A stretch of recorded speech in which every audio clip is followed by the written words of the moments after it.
Muito obrigada, Sra. Presidente. Cumprimentar as senhoras e os senhores deputados, cumprimentar o Dr.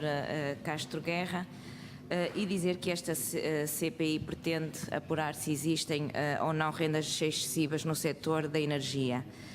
No fim, o que devemos saber é se há ou não as tais rendas excessivas e quais são os montantes, se resultam ou não de processos menos transparentes e quem foram ou quem são os responsáveis políticos pelas mesmas.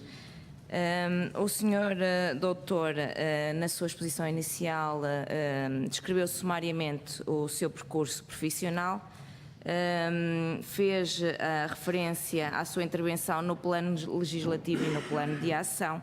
Contudo, Sr. Doutor, gostava de precisar o contacto que teve com assuntos tratados nesta comissão, porque disse que trabalhei sempre com autonomia e perceber também se atualmente tem algum tipo de atividade ou interesse económico no setor da energia.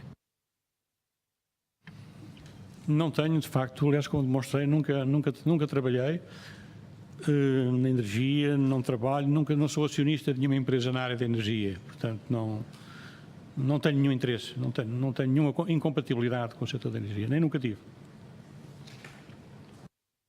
Muito obrigada.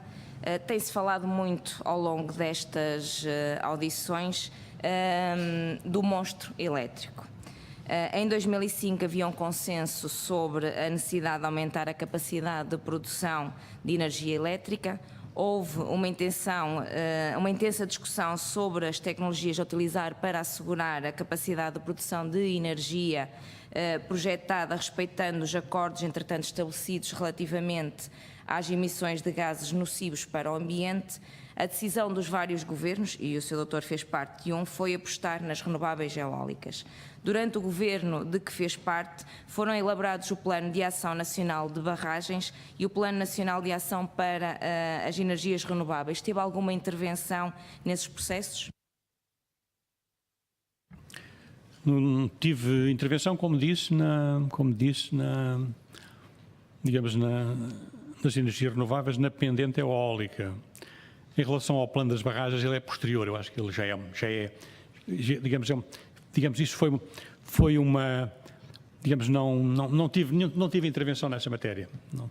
Aliás, isso resultou muito de uma combinação, penso eu, trabalho entre o Ministério do Ambiente e o Ministério da Economia, mas lembro-me de ter estado na cerimónia de anúncio das novas barragens que iriam ser postas a concurso, mas não sei agora localizar no tempo quando é que isso se deu. Mas não tive nenhuma intervenção nisso. Sra. Doutora, a pergunta é por isso mesmo, é por ter estado nesse evento.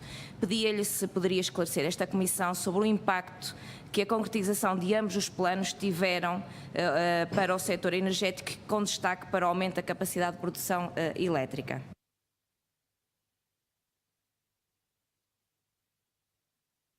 As barragens não lhe sei responder, não tenho memória, não tive com o dossiê nas mãos, mas sobre as eólicas, os concursos que foram lançados foram de 1.800, indica no quadro de um objetivo que foi revisto em alta, e está aliás na Estratégia Nacional de Energia, para 5.300 megawatts.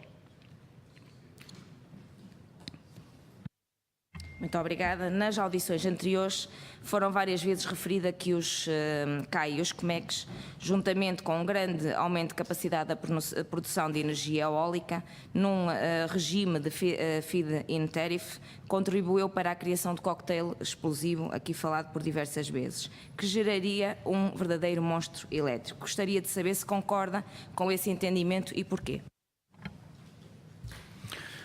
Bom, eu não ouvi todas as, não tinha tempo, aliás, elas são longuíssimas, são muito longas. eu ouvi só aquelas que tinham a ver mais com pessoas com quem eu me tinha relacionado e mais próximas do tempo em que eu não ouvia a exposição do Engenheiro Mira Amaral e de outras, do Engenheiro Clemente, não ouvi. Mas, enfim, às vezes há assim uns soundbites, há assim umas frases que ficam no ouvido,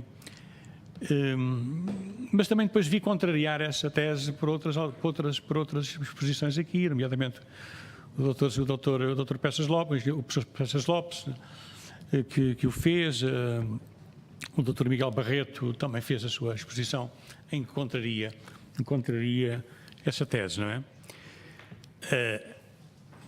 E agora, é verdade que quando as energias renováveis, no fundo, a descarbonização da economia é uma prioridade do país, e não é de ontem, é de todos os tempos. Aliás, o Prémio Nobel da Economia, os Prémios Nobel da Economia deste ano foram atribuídos exatamente nestas áreas. É mais um sinal internacional de que o último relatório das Nações Unidas do IPCC também são muito claros sobre essa necessidade. E na altura a minha função era cumprir a resolução do Conselho de Ministros e foi isso que fiz. Agora, digamos, fazer as contas, dizer, não sou a pessoa mais habilitada para as fazer. Eu acho que, talvez, no fundo, uma recomendação que eu faço aqui é que se peçam as contas objetivas disso, não é? Contas com valores atualizados e não informação desgarrada que há sobre esta matéria, não é? Digamos, no fundo, porque se houve muita coisa e depois a formatação de uma opinião definitiva não é tarefa fácil, não é? Porque houve exposições contraditórias sobre estas matérias. Muito obrigada, Sr. Doutor, mas como entende, nós nesta comissão já ouvimos técnicos, neste momento o que queremos é a sua opinião enquanto decisor político. E nesse sentido, perante a necessidade de implementação de medidas que respondessem aos desafios ambientais colocados, foram devidamente ponderados os impactos que tais medidas teriam num sistema dominado por produtores de cais e de quemeques? Veja, a preocupação com a tarifa está implícita na redução que o concurso ele próprio, digamos, já conseguiu para aquela quantidade, para aquela energia que foi atribuída, não é? E depois houve fenómenos de compensação de externalidades associadas, no fundo, à construção do cluster, não é? Ao investimento que se fez, digamos, à riqueza criada, à capacidade de autonomia, digamos, industrial do país, à capacidade de exportação. É verdade que eu nunca, digamos, esse cálculo milimétrico não foi feito, quer dizer, não. Mas as tarifas na altura, como diziam, que estavam alinhadas com o nosso concorrente, na área das eólicas. Poderia ter existido um excesso de voluntarismo no dimensionamento do investimento em capacidade de produção eólica? Bom, podemos medir isso de várias formas. Digamos, na altura havia o papão da intermitência e dos malefícios que traria para a rede, mas o professor Peças Lopes, que aliás foi o presidente do júri deste concurso, digamos, descartou as dificuldades e traz à colação, digamos, no fundo, afirmações que dizem que o problema é um não problema e que os problemas da intermitência na rede foram resolvidos e estão tecnicamente resolvidos. Agora, sobre a questão se temos eólica a mais, temos eólica a menos, agora ouço falar de que chegou o tempo da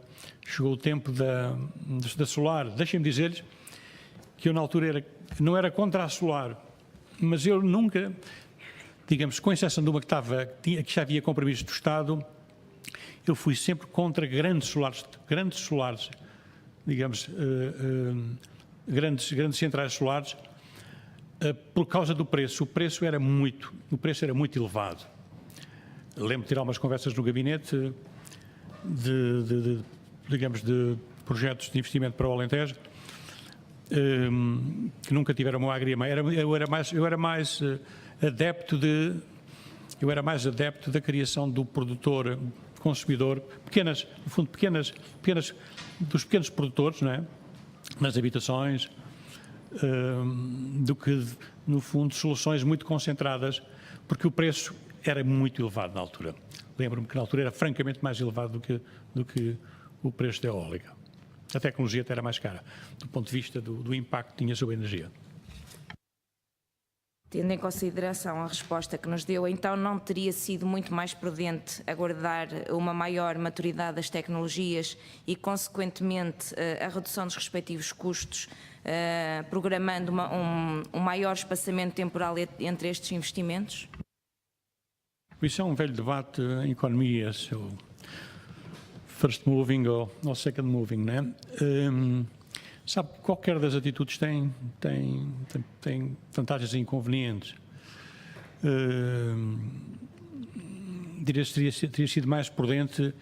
Eu confesso que o concurso que foi lançado, os concursos que foram lançados, deixaram marcas no país, numa altura em que a economia estava a crescer pouco, em que as exportações digamos, tinha uma espécie de barreira, o rácio exportações sobre o PIB era uma espécie de uma barreira inultrapassável, e que este concurso trouxe realidades novas ao país, e era neste contexto das orientações da resolução do Conselho de Ministros que eu trabalhava. Portanto, eu, no fundo, se tivéssemos começado agora, enfim, estávamos a começar do zero, não é? E, sobretudo, a capacidade de conhecimento, a capacidade industrial instalada, digamos, não sei se a teríamos, não sei se a teríamos. O Sr. Doutor fala-nos que tem vantagens e inconvenientes. Centra-se mais nas vantagens. Consegue-nos dizer quais os inconvenientes? Seria a falta de maturidade? O que é que realmente era? Se esperado mais tempo, teríamos, porventura, uma tecnologia mais barata. Mas Portugal nunca é um pioneiro em nada, quer dizer, foi pioneiro, quer dizer, nós somos sempre followers. Pela primeira vez ousámos ser seguidores e confesso, olha, que eu tenho algum orgulho de estar ligado a este projeto, porque correu bem, não se ouviu falar dele, não houve contestação, foi um concurso internacional aberto. Aliás, ele foi um concurso internacional, não foi para o espaço nacional. Juntou um consórcio de players, nomeadamente com produtora, digamos, com um grande tecnólogo alemão. Enfim, tudo isso trouxe muito know-how a Portugal, que foi aproveitado e endogeneizado no nosso país. Sr. Doutor, deixe-me só precisar aqui uma questão. Relativamente à capacidade instalada aos olhos de hoje, temos ou não, aos olhos de hoje, aos dias de hoje, temos ou não mais capacidade instalada no país? A mais? Se temos em excesso ou não? É como digo, eu nunca mais, eu depois de que saí das minhas funções, eu abracei outros projetos, tive vários anos no estrangeiro, tive 5 anos no estrangeiro, e hoje estou um bocadinho desatualizado em relação à realidade portuguesa.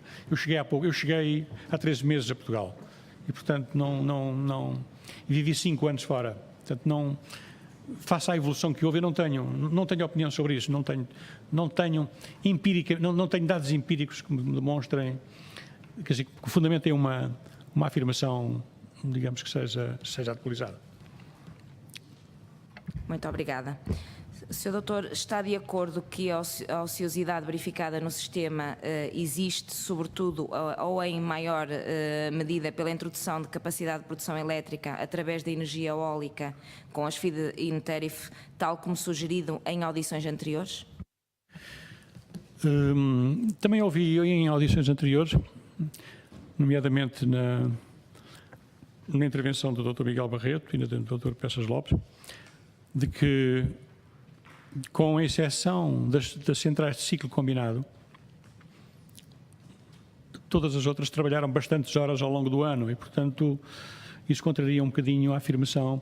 Agora, que talvez que isso explique que algumas centrais de ciclo combinado não tenham sido feitas, é capaz de ser uma explicação, porque nem todas foram feitas daquelas que era suposto licenciar. Uma outra questão é, caso o consumo tivesse evoluído como estava previsto, como teria evoluído o valor dos CAI e dos COMEC?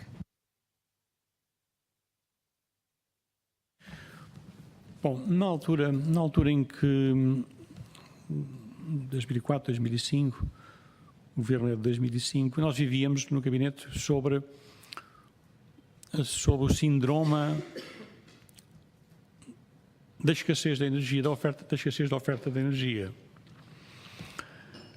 E isso também não é neutro em relação ao alargamento da fronteira, digamos, da capacidade instalada de energia eólica.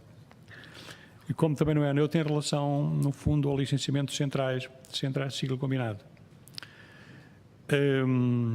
A taxa de crescimento da energia estava prevista na casa dos 4, 5%, e se isso tivesse acontecido, coisa que não aconteceu, nós temos que meter também a crise aqui, não é? Temos que meter aqui a crise económica, em que praticamente o consumo de energia, se não estou em erro, praticamente estagnou, não é? A crise económica trouxe algum impacto, digamos, ao consumo de energia. Mas na altura nós vivíamos sob o síndrome da escassez de energia e da necessidade de mais capacidade energética. E, portanto, para responder à sua pergunta, desculpe lá, precisando melhor o foco da pergunta, caso o consumo tivesse evoluído como estava previsto, como teria evoluído o valor do CAI? Como teria evoluído o valor dos CAIs e dos CMEC?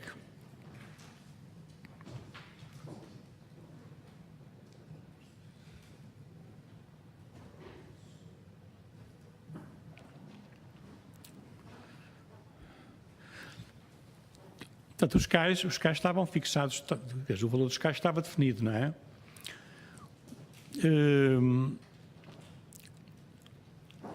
Não lhe sei tecnicamente, não lhe sei a esta distância responder à questão. Tecnicamente, com propriedade. Deveriam talvez ter ficado mais baratos por causa da capacidade ociosa, seria isso? Esse é o lado é um dos lados em que se pode responder.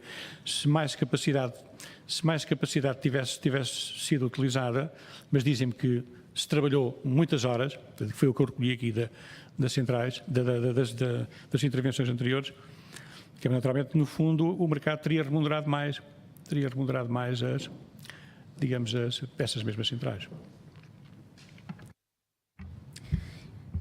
Sr. Doutor, sendo expectável que o aumento da potência instalada em termos de eólicas teria um impacto calculável no valor do CMEC e considerando ainda o fim dos CTC em Espanha, acha que estavam criadas as condições para uma revisão dos mecanismos CMEC de modo a acomodar a política do Governo?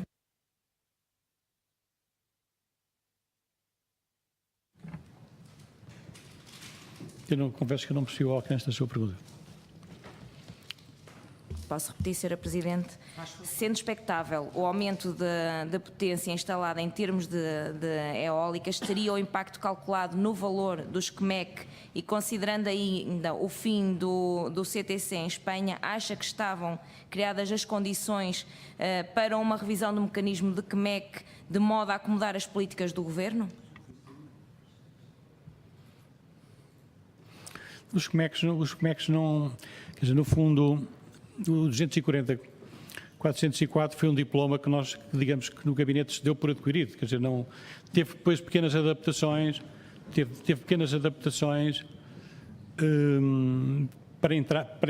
para que o MIBEL começasse a funcionar, não é? Não foi um tema que nunca teve em cima da mesa, a revisão dos CMECs. Mas na altura, eu penso não estar enganado, o Governo achava que os CMEC era uma boa solução. O Governo? O Governo da qual o Sr. Doutor fazia parte. Não. Os CMECs eram um diploma que tinha sido aprovado em 2004, não é? Estava-se por adquirido e precisaria só das adaptações para que pudesse entrar efetivamente em vigor.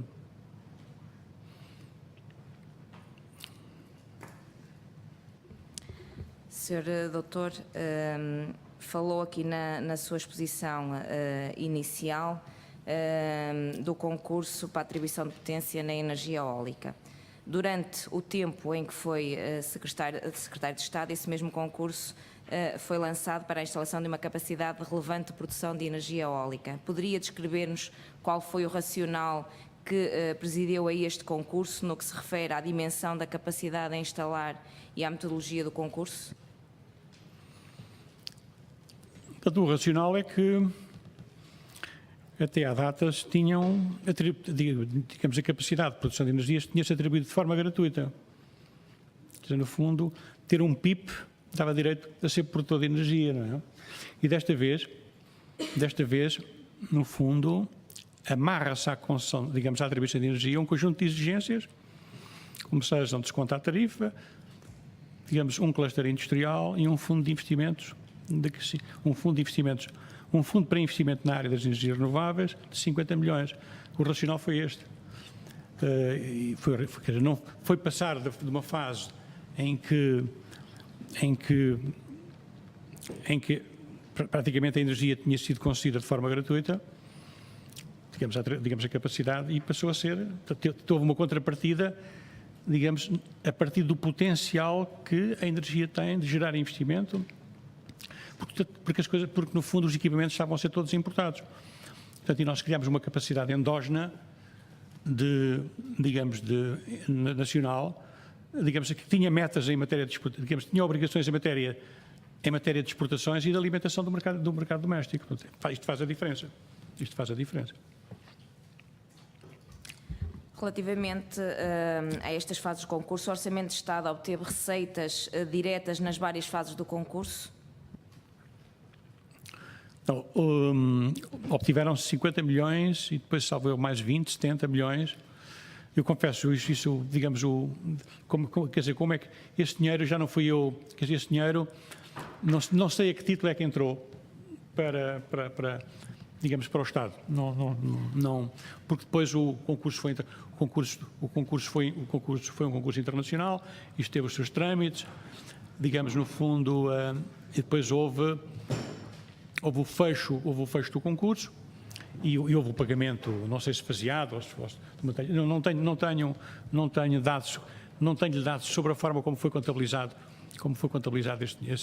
esse montante. Tenho ideia se existir... Admito que tenha sido, digamos, isso não passou por mim. Admito que tenha sido afeto a um programa de incentivos, digamos, cujas candidaturas eram analisadas e cuja subsidiação era atribuída a partir daí. Muito bem. Tem ideia se existiram externalidades positivas para a economia nacional e qual foi o seu impacto a nível do Orçamento de Estado? Não. Posso dizer quais são os vetores das externalidades. Naturalmente, geração de capacidade produtiva endógena, digamos, no fundo, custos evitados com a emissão de CO2, não é? São custos evitados com a emissão de CO2, criação de empresa, capacidade de exportação, portanto, digamos, isso são de facto externalidades valiosas que aliás o professor Peças Lopes falou aqui com mais pormenor do que eu, porque ele se calhar ficou com o dossiê e eu não fiquei. Tendo-se refletido essas externalidades positivas no Orçamento de Estado, teria sido adequada uma transferência proporcional do Orçamento de Estado para o sistema tarifário para a redução dos custos da produção em regime especial?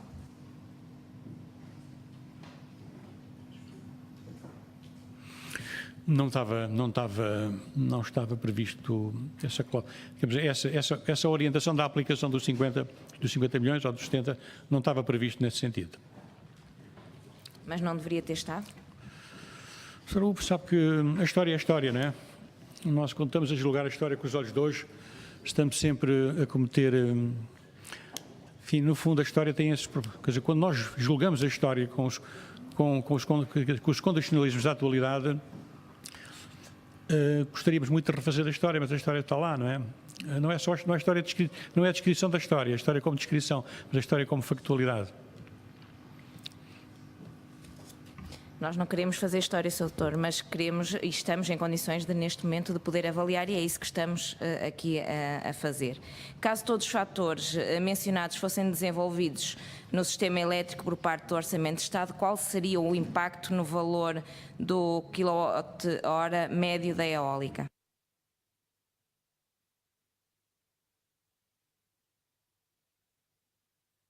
E a sua pergunta? Quero repetir, Sra. Deputada, por Caso favor. todos os fatores mencionados fossem desenvolvidos ao sistema Desenvolvidos? elétrico por parte do Orçamento de Estado, Devolvidos. qual seria o impacto no valor do quilowatt-hora médio da eólica? Senhora Deputada, em consciência não lhe posso responder. Não posso, é muito difícil responder a perguntas dessa natureza, não é? Não lhe sei responder, não sei. Muito bem. Foi referido também nesta comissão que o Decreto-Lei 240 de 2004 limitou a capacidade de regulação da ERSE. Está de acordo com esta afirmação?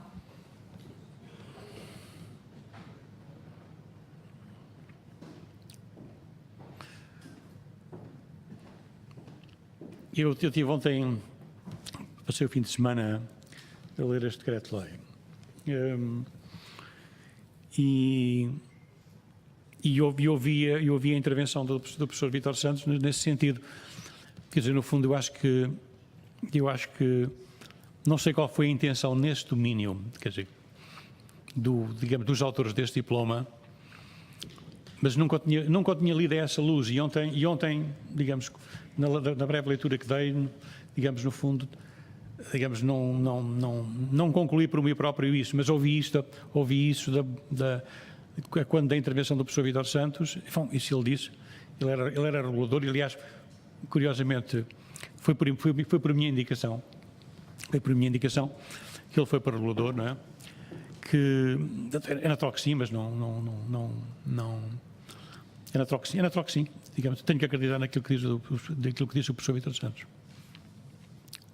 No parecer da ERSE de maio de 2004, a ERSE considera que existem 4 situações que representam para os consumidores de energia o sobrecusto dos CMEC face aos CAI, no montante de 840 milhões de euros.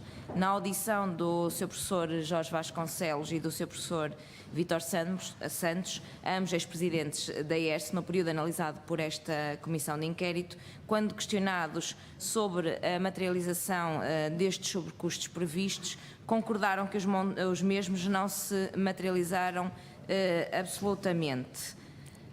O facto dos sobrecustos não se terem materializado de forma dá razão ao Governo quando decidiu avançar com o processo, apesar do parecer da ERSE. Está de acordo com esta afirmação?